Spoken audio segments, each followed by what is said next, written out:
Looking for a fresh development team with new ideas, Lara and Eidos joined forces with the 11-year-old Crystal Dynamics in 2003. The San Francisco-based studio was responsible for, among other things, their own epic PS1 action saga, The Legacy of Kain.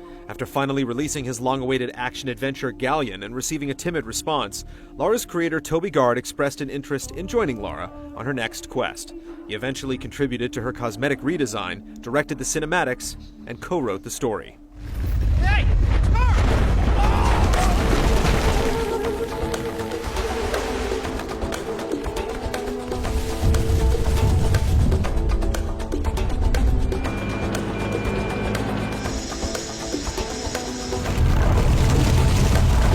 Tomb Raider Legend was released in April of 2006 for the PC, PS2, Xbox, and the 5-month-old Xbox 360. Later that year, it would be joined by ports for the PlayStation Portable and the Nintendo DS, Game Boy Advance, and GameCube.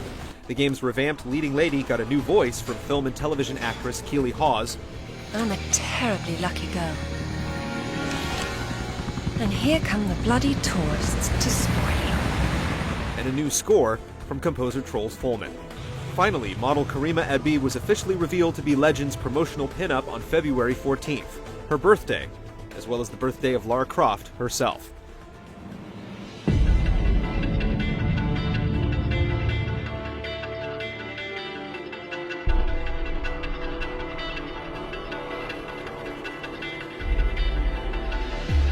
Despite a few nods to the prior games and feature films, Legend took the story of Lara back to Chapter 1.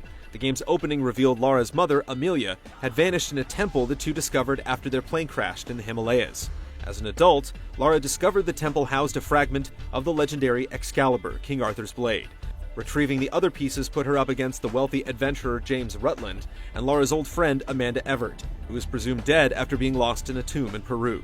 Lara's crusade took her to a record 7 locations: Bolivia, Peru, Tokyo, Ghana, Kazakhstan, England, and Nepal.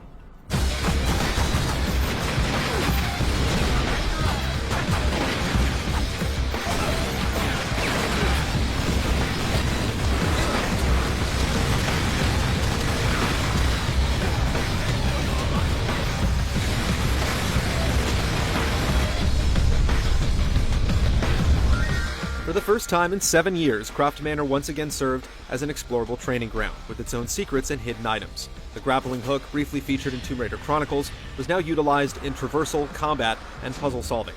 Grenades could now be tossed by hand, targets could be jumped off of or kicked under, and certain spots in the environment could be shot to take out a group of enemies. Lara got back on her bike, gunning a Ducati through 2 different stages, and Crystal Dynamics snuck in some QuickTime events to boost the game's cinematic quality.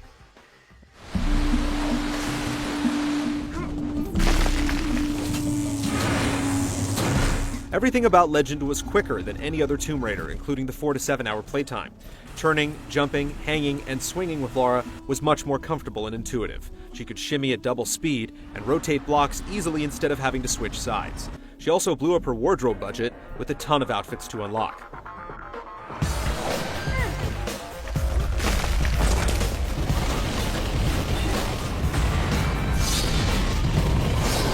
Fans and critics were both excited about Tomb Raider 7. Collectively, it sold around 4.5 million copies. For the first time, it seemed the story of one game was going to carry directly into another, as Lara concluded Legend by discovering her mother might still be alive and running off to find her. The story was expected to continue in the next game, but after the reboot came the remake.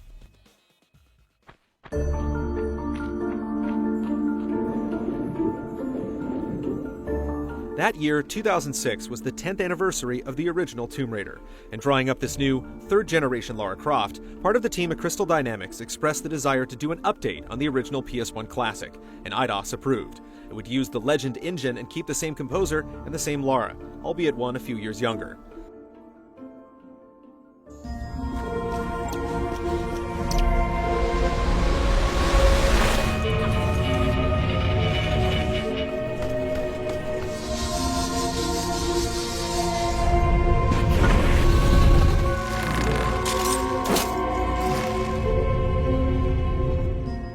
Tomb Raider Anniversary shipped in June of 2007. The Xbox 360 version came out 4 months later and was the first full retail game available for download on the Xbox Live Marketplace. It told the same story as before, with Natla and her stooges Larson and Pierre fighting Lara for possession of all 3 pieces of the Atlantean Scion. Familiar areas were retouched or completely remastered, and QuickTime events stood in for certain moments players remembered actually playing before. The grappling hook made the packing list with new puzzles to accommodate its use. Since her controls were almost identical to Legend, except for a couple of new abilities, Lara was infinitely more agile than she had been 10 years prior.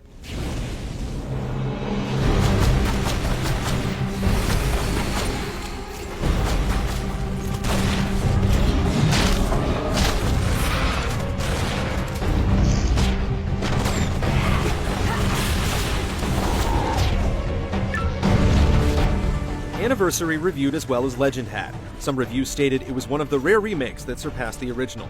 It only sold 1.5 million copies, making it the least successful game in the series, but fans gleefully accepted the homage and the return to seeing a new title from the franchise on a yearly basis. When it came time to continue the new story from Legend, Crystal Dynamics created a brand new game engine. Colin O'Malley signed on to compose the new score, taking themes from the work of the 2 previous games. They also hired the 8th and final Lara double, bringing in gymnast Alison Carroll. She was the last woman Eidos would seek out to portray Lara Croft in the real world.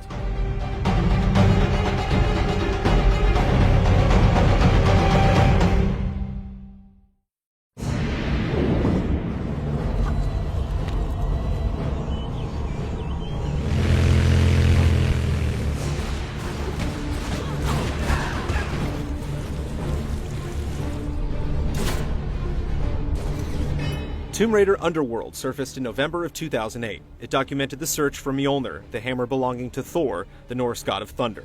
In the race to find it, Lara was reunited with old rivals Amanda Everett and Jacqueline Natla, and came face to face with her very own doppelganger who destroyed Croft Manor.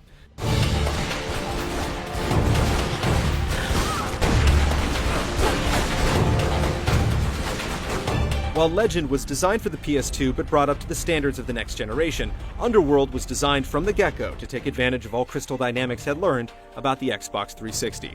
Each area reacted more naturally when destroyed or exposed to weather. Lara, along with a cosmetic upgrade, was given new ways to subtly interact with her surroundings. She also stripped away her blue and khaki uniform for a brown top with black shorts.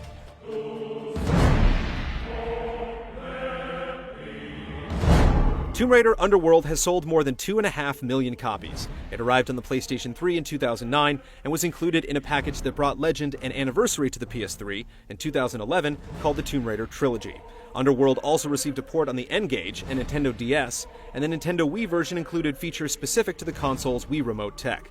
For the first time since 1999, a Tomb Raider game had extra downloadable levels, 2 short episodes called Beneath the Ashes and Lara's Shadow.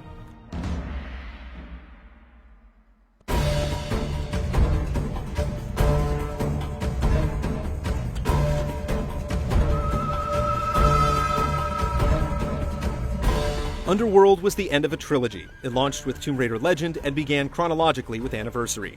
At this turning point, Crystal Dynamics decided to create not only a new story, but a new series. Just like the film series about a certain doctor of archaeology that served as her earliest inspiration, Lara's next project was self-titled.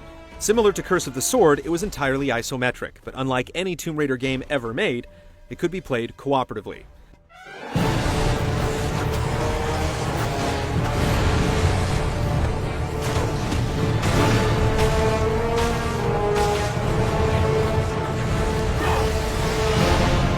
Lara Croft and the Guardian of Light launched exclusively on Xbox Live Arcade in August of 2010. It reached the PC and PlayStation Network 4 weeks later and iOS devices in December. The adventure began after Lara discovered the Mirror of Smoke, which contained the imprisoned spirit of Zolot, the Keeper of Darkness. Lara was ambushed by mercenaries who released the trapped god, and Lara was warned by the immortal Guardian of Light, Totek, that the two had until dawn to stop him. Players could attempt this solo, or team up with Totek and a friend.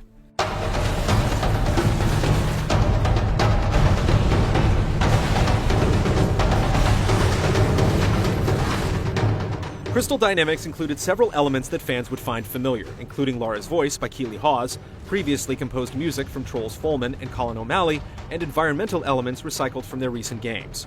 Guardian was Keeley's last performance as Lara Croft, making her contribution the longest of any one voice actress. When I'm gone, this place will be lost again. But for how long? Toe Tech was voiced by Jim Cummings, an industry legend who most know as Dr. Robotnik, Winnie the Pooh, and Darkwing Duck. Zolot must be imprisoned within the mirror and return to this place before the light of dawn. Working in tandem between Lara's grappling hook and Toe Tech's spears, the pair watched each other's backs through 14 levels.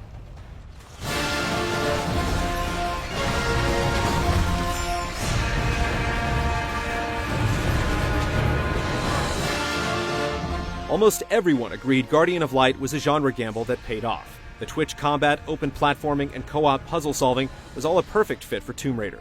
The game received 5 downloadable content packs and sold over 100,000 copies in the first few months.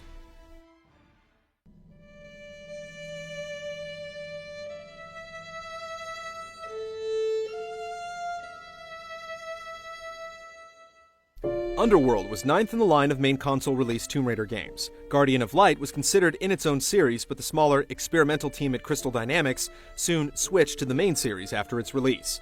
What exactly the studio had in store for Tomb Raider 10 was something of a mystery. At E3 in 2012, Square Enix, which purchased Eidos in 2009, presented an even more daring retelling of Lara's life. It was simply called Tomb Raider. In its harrowing tale of survival, Lara Croft was voiced by Camilla Luddington. The rest of the cast were new faces in a new story.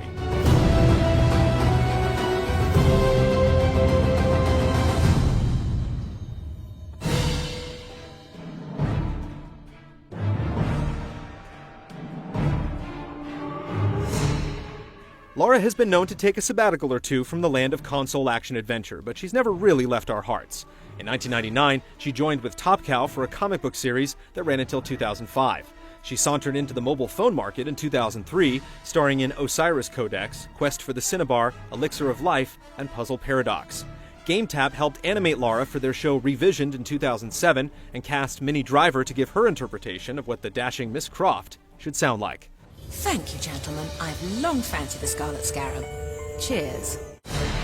Well, you have my total attention now. I'm not quite sure if I've got yours, though. 5 women have now supplied the voice of gaming's most experienced archaeologist. Shelley Blonde introduced us to Lara's confidence and wit in the first game. Back again. And you? For a grand reopening, I assume. And Judith Gibbons delivered a more mature, refined performance in Tomb Raider 2 and 3. Don't you think you've seen enough? Jonelle Elliott gave Lara a bit more attitude for her next 3 games. What do you want? Advice? A decent coat? Deodorant? And Keely Hawes had arguably the most seductive tone of them all. Isn't that what it's all about? Why we dig up the past? To understand it?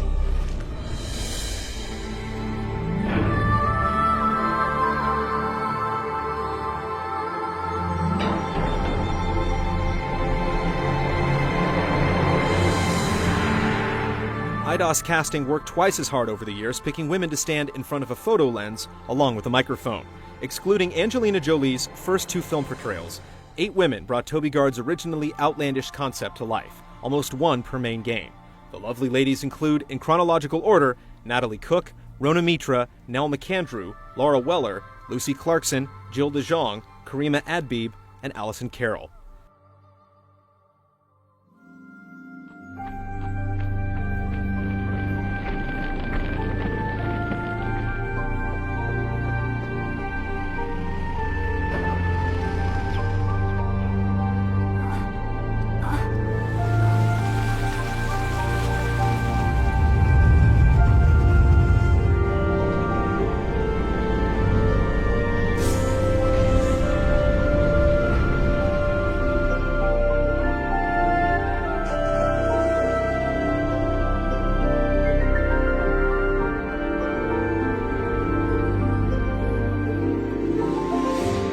So, who is Lara Croft? 16 different women have given us their answer to that question across 14 games, 2 motion pictures, and countless appearances in other media. Her impossible figure may have paid the bills, but the series has endured because Lara's indomitable will is intoxicating. Her beauty and bravado helped women get noticed when games needed something more adult than a bandicoot, plumber, or hedgehog. She paved the way for more women warriors like Joanna Dark, Rain, and Bayonetta, and she's still going strong. Before too long, Lara's franchise will be as old as Lara herself.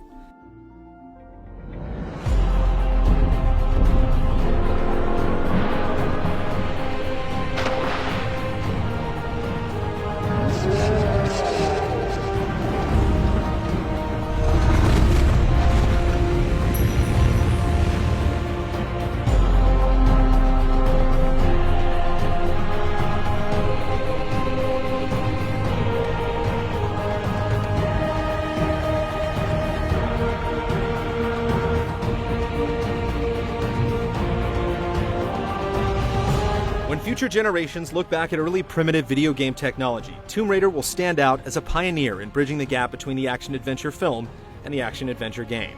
It's been slow to adapt, but each of Lara's adventures was always full of surprises. As Lara writes her latest legend, she faces a new generation of thrill-seekers. Perhaps it'll be love at first sight all over again.